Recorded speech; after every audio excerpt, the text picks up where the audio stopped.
Railway भर्ती board की तरफ से एक नई अपडेट यहाँ पे आ चुकी है एंड ये 10 मई को ही अपडेट रिलीज हो गई थी। आज हम आप सबको यहाँ पे दे पा रहे हैं क्योंकि किसी रीजन से हम थोड़ा सा बाहर थे।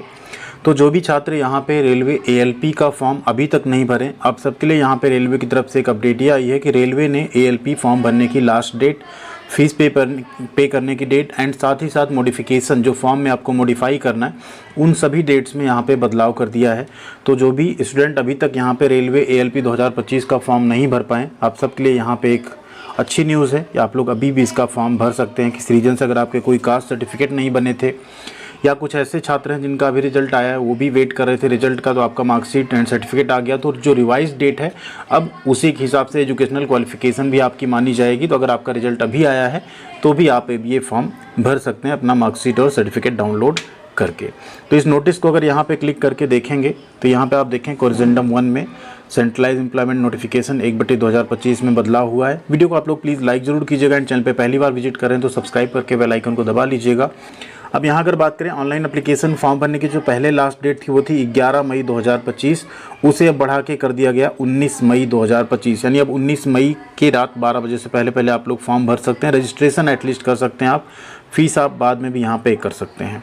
ठीक है, फीस पे करने की डेट यहाँ पे 13 मई थी, उसको 21 मई 2025 कर दिया गया है। और जो मॉडिफिकेशन की डेट थी वो 14 मई से लेके 23 मई तक थी, उसे अब 22 मई से लेके 31 मई यानी मई मंथ के लास्ट डेट पे कर दिया गया है। Date for recording age limit पहले 1/7/2025 थी, अभी भी 1 जुलाई 2025 रहेगी। क्रूशियल डेट जो एजुकेशनल क्वालिफिकेशन और बाकी सर्टिफिकेट्स हैं उसमें बदलाव हुआ है। लास्ट डेट थी 11 मई, तो पहले उसको 11 मई रखा गया था। अब चूंकि डेट में बदलाव हो गया तो अब उसे भी यहाँ पे 19 मई कर दिया गया है। यानी अब अगर यहाँ पे आपका रिजल्ट 11 मई के बाद भी किसी का यहाँ पे आ रहा है, वैसे तो मैक्सिमम ITI के जो बैक पेपर भी थे उनका रिजल्ट और पहले आ चुका है, तो भी अब आप यहाँ पे फॉर्म भर सकते हैं। अगर आपने कैटेगरी सर्टिफिकेट आपका किसी रीजन से नहीं बन पाया था तो अब इस डेट तक का भी आपके पास होगा, बन जाएगा, तब भी आप यहाँ पे फॉर्म भर सकते हैं। तो ये सारे बदलाव यहाँ पे किए गए हैं रेलवे ALP 2025 के नोटिफिकेशन में।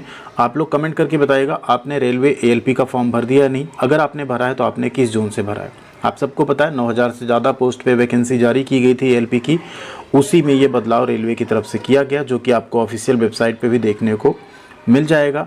फॉर्म भरने की लिंक जो है ऑलरेडी वो एक्टिव है। अगर आप लोगों ने अभी तक फॉर्म नहीं भरा है तो यहाँ पे आप देख सकते हैं फॉर्म भरने का जो लिंक है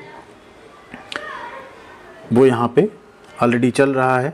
ठीक है, ये है आपका अप्लाई करने का लिंक। यहाँ पे आपने पहले से रजिस्ट्रेशन किया होगा, अगर प्रीवियस में आपने फॉर्म भरा था तो सिंपली आपको यहाँ पे ऑलरेडी हैव एन अकाउंट पे क्लिक करना है, लॉगिन करना है और अपने फॉर्म को जाके कंप्लीट कर लेना है। जो छात्र फर्स्ट टाइम भर रहे हैं वो पहले क्रिएट एन अकाउंट करेंगे और क्रिएट एन अकाउंट करते टाइम ध्यान दीजिएगा यहाँ जो डिटेल आप भरेंगे उसे आप चेंज नहीं कर पाएंगे। तो ये सारी चीज़ें ध्यान रखिएगा, नहीं तो बाद में आपको फिर चेंज करने के लिए 250 रुपये पे करना पड़ेगा, जो कि आप नहीं चाहेंगे कि आपका एडिशनल इस तरह से खर्च हो। वो 250 रुपये आप अपनी पढ़ाई में, किसी कोर्स को परचेज करने में, कोई बुक या प्रैक्टिस सेट परचेज करने में लगा सकते हैं। थैंक यू वेरी मच, यही एक अपडेट देनी थी। बाकी चैनल पे कई सारी और भी अपडेट्स मौजूद हैं जिसमें आप करंट में जो गवर्नमेंट जॉब्स हैं, अप्रेंटिसशिप हैं, उनके फॉर्म भरे जा रहे हैं, उन सब के बारे में उनको आप लोग चेकआउट जरूर कर लीजिएगा एक बार, और जिसमें भी आप एलिजिबल उसका फॉर्म अप्लाई कर दीजिएगा। Thank you.